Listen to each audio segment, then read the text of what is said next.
Well, hello and welcome to vlog number 7. This is Stitches and Slapdashery. My name's Nicola and I live in British Columbia in Canada. If you've been watching my previous videos, you'll notice a little bit of a change. Had a little bit of a haircut, or as my husband would say, I had a fight with a lawnmower. Yeah, something I've been wanting to do for a long time.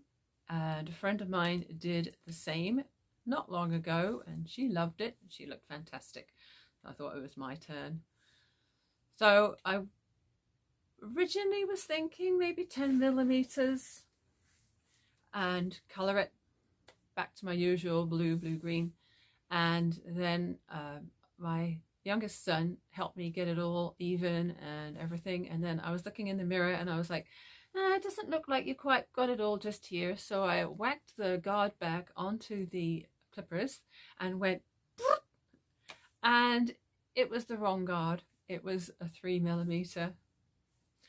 So I ended up going 3mm long, which was really drastic, but I'm glad I did because it was fine. And it really highlighted how much grey hair I have because it's like part brown, part grey. Anyhow, after a couple of weeks, I decided to do the colour. And this is a new colour to me. It is a vegan cruelty-free colour. It's by somebody called Strawberry Leopard. And it is the colour Fantasy. Fanta S-E-A. So it's sort of a blue-green. I did dilute it with conditioner in the hope it would be a little bit more of a softer colour, but it ended up being pretty vibrant. It's a big bottle, so anytime it fades out or grows out, I can keep on colouring it. So I'm really happy with that. It's because of the aforementioned brown and grey of my hair. It's not super even, but hey, it's fun. So there you go. That was my big change for the last couple of weeks since my last vlog. I think during the last vlog I may have mentioned about wildfires in the area. Since then, there's been some major changes around here.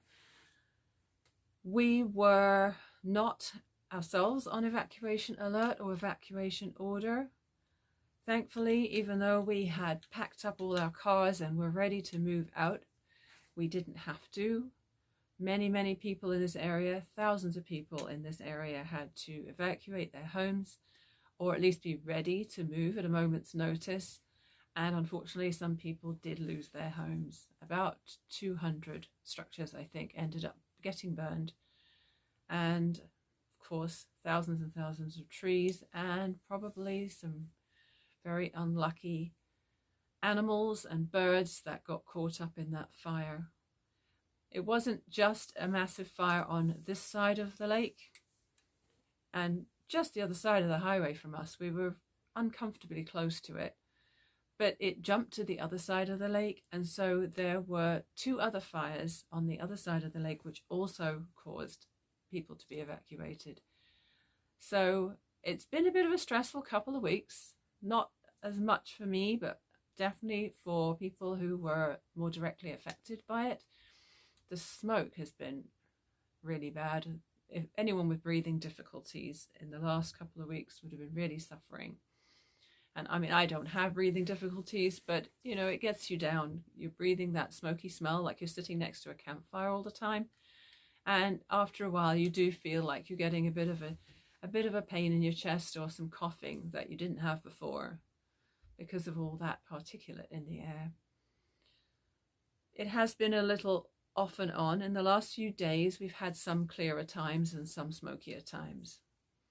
It's getting better. The fire, the major one, still burning, but even though it's still considered out of control, it's away from the city, and hopefully it will now just continue to die down because we've had a little bit of rain. Never enough rain here, of course, and a lot of cooler nights. Way cooler nights. So it hasn't been so bad in the last few days, thankfully. Apart from that, life has been good. I finished at my job. I've had lots of time to relax and decompress and to make things and to meet my friends and cook decent dinners for my family. Getting them made in a little less of a slapdash manner, putting a bit more effort into them. I hope my family's been appreciating that. Who knows? They're eating the food anyway. All right, so what do I have to tell you about today, apart from the hair and the fire? I did have some really cute gifts from the girl who's the new manager at work. She's also a crocheter, and she gave me a leaving present. I did also get a couple of gift cards for a tea place and a yarn place from the girls at work, which of course is very much appreciated. They know me so well. But Chloe also gave me some other things. I got a bunch of crocheted flowers. How cute is that? I keep meaning to actually make some fabric flowers as well, and I still haven't got around to it. So these are living in a vase on my mantelpiece now. I also got a bookmark in the shape of a tea bag, and 7 of these little scrubbies for taking off makeup, which are pretty handy because when I've been filming, I've got the makeup on. Trying not to put it on too often, but honestly, my rosacea is terrible right now. And this little bag.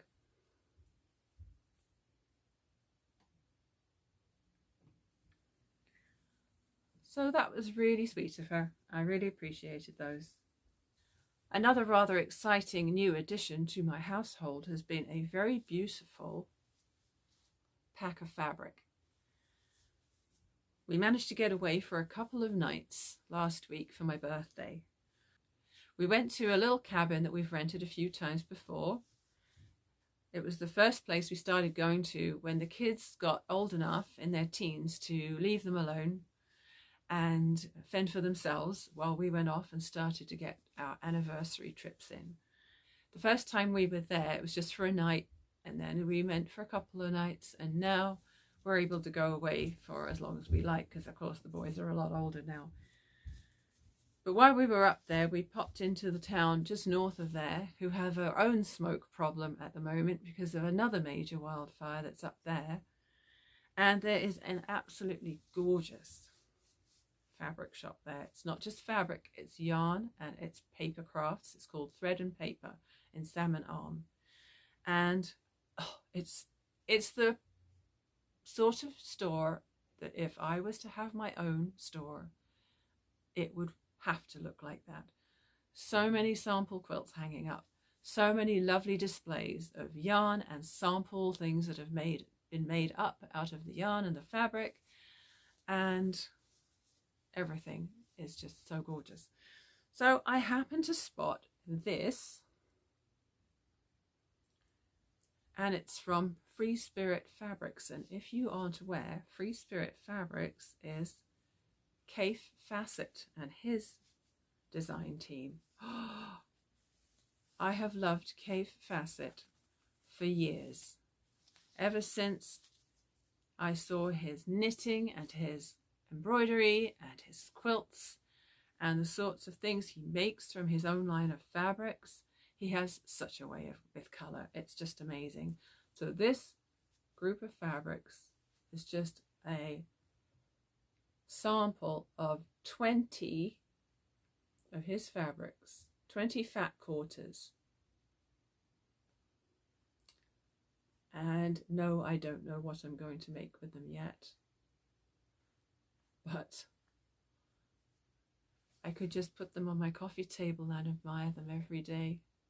They are beautiful. So this is going to be in the same classification as my batiks, which will mean that I will wash them and lovingly put them in a drawer, or maybe on the coffee table, and gaze at them and not want to cut into them because they're too lovely. I will eventually come up with the perfect project for those, or projects for those.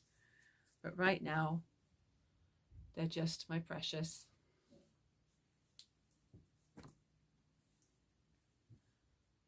That's probably the best birthday present I've ever bought myself. So there has been a little bit of sewing this week. I did make another sweater.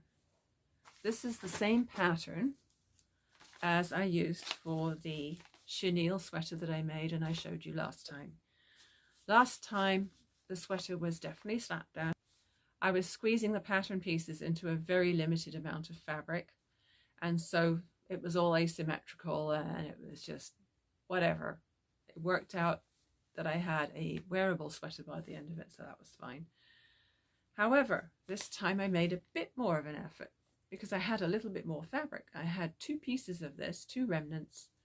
It's absolutely gorgeous and cushy. Again, a chenille with a lovely fleecy backing, and this is the pattern again. It's view A with the curved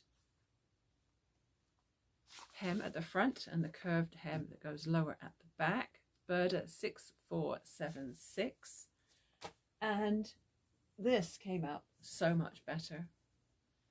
I think I'll leave it on here, but lovely long sleeves,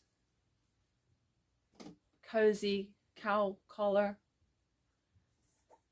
a little higher at the front, a little lower at the back, and I made it an inch longer than the last one just so it doesn't expose my tummy to the cold when I'm wearing it. And that's going to be so cozy in the winter. It's funny, but when it's summertime you can't imagine being cold and needing a sweater ever again, but I know I will need a sweater probably in a couple of months' time, but yeah, we'll need it. Now the other sewing project I've been working on is a scrap quilt. I pulled out a lot of my quilt cotton scraps. I picked mostly cool colors. There's a reason for that. I didn't want anything that was going to remind the recipient of fire, so I've left out the reds and oranges. The colors I've used are greens, purples, a little bit of yellow, blues, blue-greens. And I cut 4.5-inch squares and made up a load of 4 patches. I've got a little bit of film that I took before, which I'll insert right here, and then we can get back to talking about it after that. I took a leaf out of Kate's book from the Last Homely House, and I set myself up a design wall for this quilt. This is a scrappy 4 patch, just using fabrics from the stash, and this is just me throwing them up there any old how at the moment. I know some of them don't look like they're the right way round, but this is a number of squares I'm planning. It's 9 blocks wide by 9 tall, which should end up about 72 inches square. I have some spare blocks on the table here.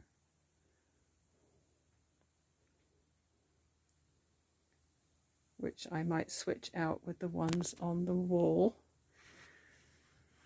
So all I did is pinned some batting to the wall and then pinned the squares to it. Gives you a better idea of what's going on. I'm seeing that some of the squares, I don't know, I think that I would like the dark part that stands out to be top left, bottom right, I think, but I have no decisions made on that yet. Just wanted to see what they look like. This is my second rendition. I took out some of the lower contrast squares and put some different ones in, switched a few around to make them orient the other way. I'm just going to leave that up for a while and see how it goes, and then I will have to decide which solid fabric I'm going to put in between all the squares. I don't have that fabric yet. It's going to have to be something neutral that will go with all my colours. I kept 2 cool colours in this quilt. The plan is to make it for someone who lost their house in the recent fire, and I did not want to include anything red or orange in this quilt that would remind them of fire. Just to give you an idea of the size of the squares when I've made them up, these are some of the squares that didn't make the cut. But this is how big the square is when I've joined 4 of the patches together. So it's currently 8.5 inch square. It'll end up at 8 inch square. This one got rejected because the contrast isn't there. It just looks really wishy-washy and all the same. There will be more progress on that by the next time. Right now they're still all pinned up on my design wall, and hopefully by the next time I see you I will have picked out some fabric for the solid squares in the backing and made progress, because it really doesn't take long to sew these things up. With chain piecing you just go boom boom boom, feels like it's done in no time. So it'll be the quilting that'll be the time consuming part of that, which will be interesting because this is going to be a 72 inch square quilt. I haven't quilted a quilt that size in a really long time. In my last vlog, I think there might have been a bit of an issue with the sound. I had noticed that when I had made some film of different things, there was a really loud crackling all through the background of the video. You couldn't hear anything else but crackling. And I think there might have been some sort of weird burbling happening on my last vlog as well. So I Googled like mad, and in the end we found something that said, take Bixby off your phone. So that's what I did. I uninstalled Bixby on my Samsung Android, and it seems to have done the trick. So if you're having any sound problems, do that first, because you may not need to pay for anything to be fixed. It might just be a simple case of Bixby getting in the way of your microphone. Have no idea why. Why do these things even happen? It was working fine for ages. Even the fact that I had dropped it in ice cream over a year ago didn't explain why I was suddenly getting microphone problems. Just don't get it. Anyway, there's a tip for you if you need it. Okay, so next, some knitting. This shawl is finished.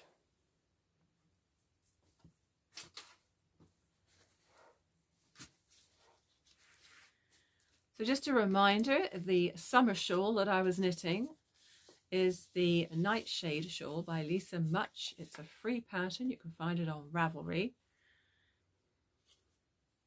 I used the yarn Jody Long Coastline, which I bought from my local yarn shop.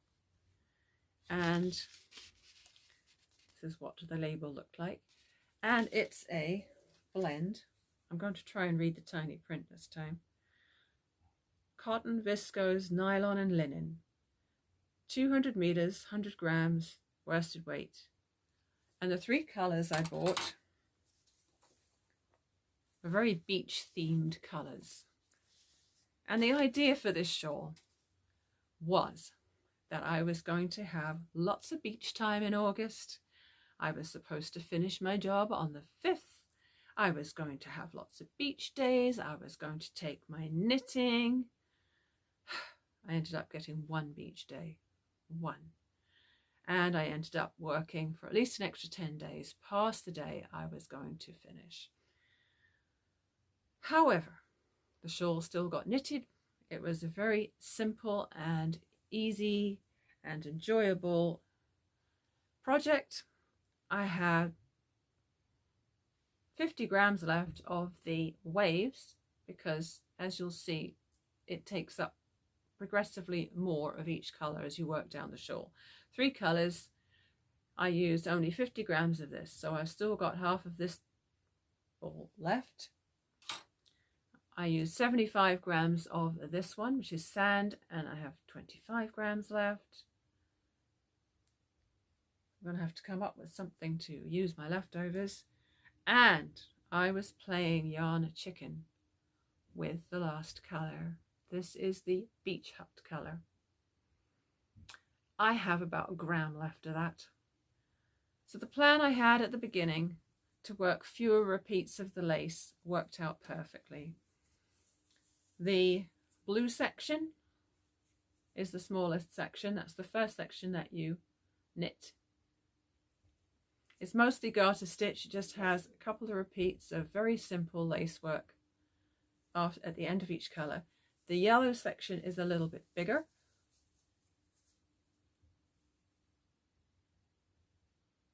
And then the red section is bigger yet.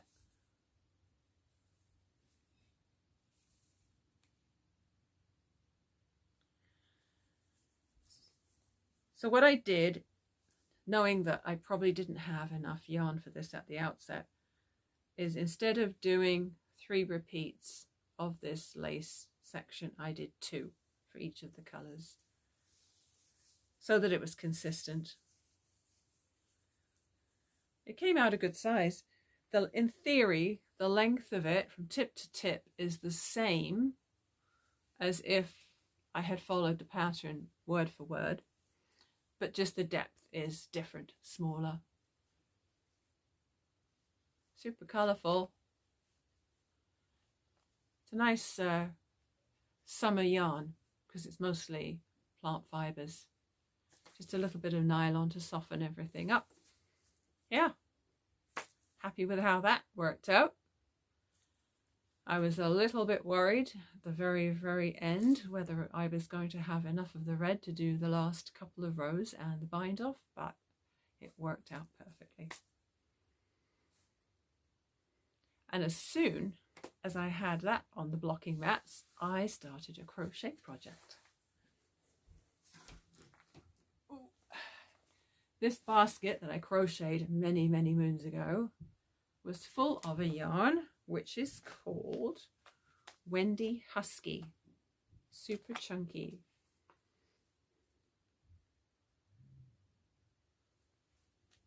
Now this I bought from a wool warehouse almost a year ago.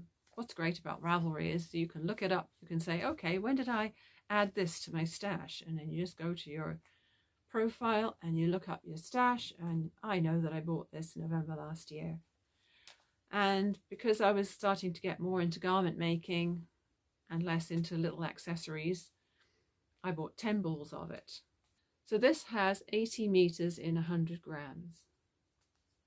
The color is Peak. Unfortunately, when I went to go look it up, it says it's now discontinued. It's a rather nice blend of colours. There's pink and sort of an orangey colour and yellow and taupey grey and cream or off-white. And because it's so chunky, it's crocheting up super fast. I'm using my 10mm hook, which is awesome. And in 48 hours, I have done most of my cardigan. Hang on, I've got to get this off my lap. This is going to be tricky because it's still attached to 3 different balls here.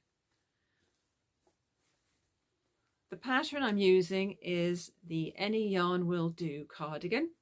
It's by Michelle, who is DoraDoes. And I bought the pattern at the same time as the Any Yarn Will Do sweater pattern, I think last year, when it was on special, maybe. And so these patterns of hers are amazing because she has instructions for 5 different weights of yarn, 5 different gauges, but you can still obviously customize them regardless of what gauge it is, because you just have to work with the numbers if you are confident doing that. I was wearing the Any Yarn Will Do sweater in one of my first vlogs. I did it as part of the crochet along that she ran a few months ago. And so I decided this time to make the cardigan. I love a raglan sleeve. The round yoke I find is possibly not as flattering on me as a raglan.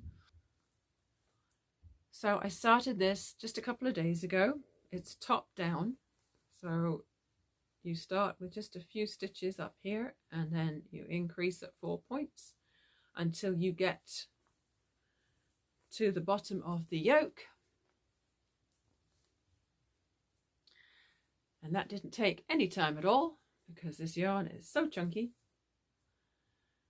And so at the moment I'm at the point where I have, as I say, 3 balls of yarn hanging off this because I'm splitting my time between the body and the 2 sleeves. Doing the sleeves at the same time, I feel like it's going to go even faster. I'm one of these people who doesn't like to make 2 of something. It's probably why I don't make socks anymore. So if I can work the sleeves, a few rows on one, a few rows on the other, it feels like it gets done quicker and with less pain. Now this yarn is absolutely gorgeous. It doesn't exactly go with my usual colours, does it? Usually into this sort of colour here, but anyway. It's very beautiful. And the only peeve I have with it is that it decided to pool a little bit on that front section right there. So all of this light stuff here, which is off-white with a pale pink or pale yellow, it pooled right on the front in a rather unsatisfactory way. When you're looking at it with the naked eye, it doesn't look that bad. But when I take a picture of it or show it to you on here, it looks more standouty than it maybe should. I don't know. So yeah, I've got 3 balls of yarn hanging off this. So what I have left on here, so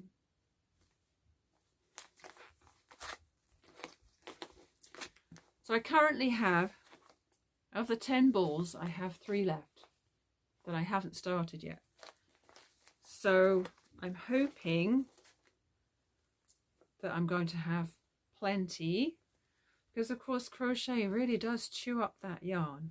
That's another reason why it's good to do the body and sleeves concurrently, because if I get short I can keep it cropped or 3/4 sleeve, although I'm hoping I don't have to. And I have to conserve some for the button bands. I don't think I'm actually going to have buttons on it. I'll probably just wear it like this, open, maybe. I haven't decided yet. But it's certainly going to be cozy. I'm going to be so ready for winter this year with my chenille sweaters and my new chunky cardigan. I hope the last couple of weeks have been kind to you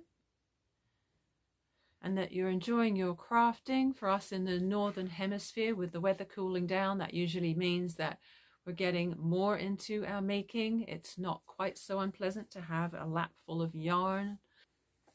So it's been great to talk to you again.